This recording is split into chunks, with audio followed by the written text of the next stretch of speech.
Assalamualaikum warahmatullahi wabarakatuh. Selamat pagi, semoga sehat selalu. Kembali dengan Ibu ya. Hari ini ada yang tidak masuk. Siapa? Oh, sakit. Ada surat izinnya enggak? Oh, tidak ada. Lalu Sinta ya, absen 18. Setelah yang kemarin, Ibu sudah memberikan tugas untuk kalian meneliti sebuah novel, mencari unsur intrinsik dan ekstrinsiknya.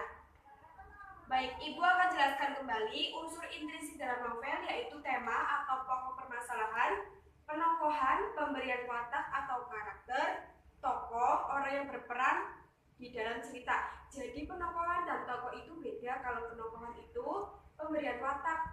Misalnya, kamu jadi peran antagonis ya, kamu protagonis ya, itu namanya penokohan. Tapi kalau tokoh itu orang yang ada di dalam cerita, berarti itu memang benar orang yang ada dalam cerita. Oke. Adalah alur. Alur adalah rangkaian peristiwa. Alur dibagi menjadi dua, yaitu alur maju dan alur mundur. Alur maju adalah alur yang bertahap berdasarkan urutan kronologis yang dirangkai di naskah itu, di novel itu harus berurutan, itu namanya alur maju. Alur mundur adalah terjadi karena ada kaitannya dengan peristiwa yang sedang berlangsung. Misalnya ada peristiwa saya sakit. Nah, kok bisa sakit? Kenapa? Sakit kan ada macam-macam tuh.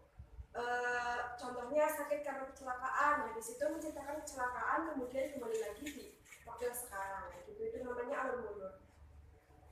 Selanjutnya yaitu tahap alur. Tahap alur yaitu yang pertama pengenalan, penampilan masalah, pemunculan konflik, puncak ketegangan, penilaian, dan penyelesaian. Selanjutnya gaya bahasa yaitu alat utama pengarang untuk menjelaskan atau menggambarkan, menghidupkan cerita secara estetika. Estetika itu keindahan, jadi penggambaran dengan keindahan yang sebagai alat utama pengarang. Bagaimana cara penulis itu menggambarkan, menghidupkan sebuah cerita di novel. Selanjutnya yaitu latar atau setting. Penggambarannya terjadi suatu peristiwa dalam sebuah cerita. Nah, latar itu dibagi menjadi 3, waktu, tempat, dan suasananya. Waktu, misalkan waktunya malam hari, siang hari, atau pagi hari, seperti itu. Nah, yang tempat, misalkan kita tempatnya di rumah, di hutan, di taman, dan sebagainya. Suasana misalkan ada suasana sedih, senang, marah, dan tegang, itu suasana. Selanjutnya ada sudut pandang. Sudut pandang merupakan penempatan diri pengarang dan juga cara pengarang dalam melihat berbagai macam kejadian kepada para pembaca. Ada beberapa sudut pandang, ada sudut pandang orang ketiga, orang pertama, dan orang keempat.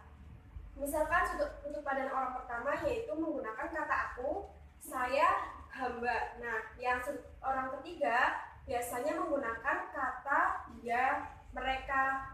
Nah, seperti itu. Kemudian ada amanat. Amanat adalah pesan yang disampaikan yang terdapat di dalam sebuah cerita. Biasanya amanat ini tidak terlihat atau tidak secara langsung digambarkan di dalam novel. Oke. Selanjutnya unsur ekstrinsik. Yang pertama yaitu sejarah atau biografi pengarang. Sejarah dan biografi pengarang ini biasanya sangat penting dan berpengaruh terhadap karya sastra tersebut. Misalkan novel karya ini, nah orangnya baik atau orangnya emang bagus, nanti novelnya bakal melonjak naik dan dibaca halayak banyak yang menyukai novel tersebut. Oke, kemudian situasi dan kondisi. Ini secara langsung dan tidak langsung. Yang ketiga, nilai-nilai dalam cerita.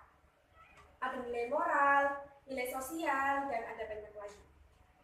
Materi hari ini kita akan membahas sebuah sama yaitu jenis-jenis novel. Berdasarkan nyata atau tidaknya, novel dibagi menjadi dua, yaitu novel fiksi dan novel non-fiksi. Kalian tahu novel fiksi itu apa? Dari kata fiksi saja kita sudah mengerti ya. Fiksi itu tidak nyata atau tidak ada di kehidupan. Jadi novel fiksi itu adalah perumpamaan atau novel yang tidak nyata, tidak terjadi dalam kehidupan. Yang kedua, novel non-fiksi merupakan novel yang pernah terjadi dalam kehidupan nyata. Biasanya itu pengalaman dari pengarang, dari penulis, bisa jadi. Nah, yang selanjutnya berdasarkan genre ceritanya.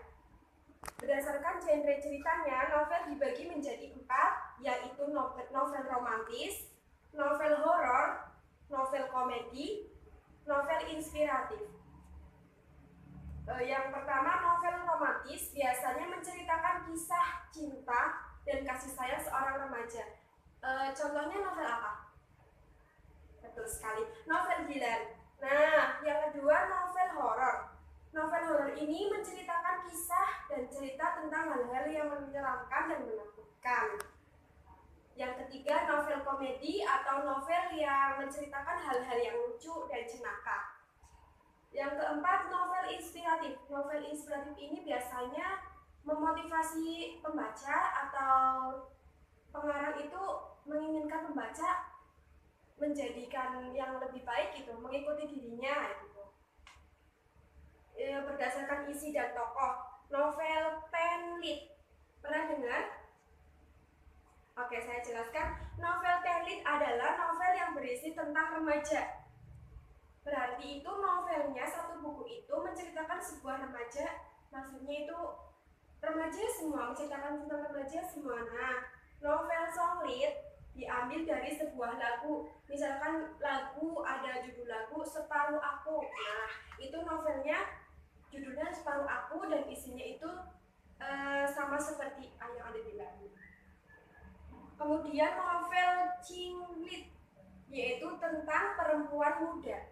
Sama halnya tadi ya, yang telit, bedanya ini ada simbolnya itu perempuan. Kalau yang telit itu remaja laki-laki atau perempuan.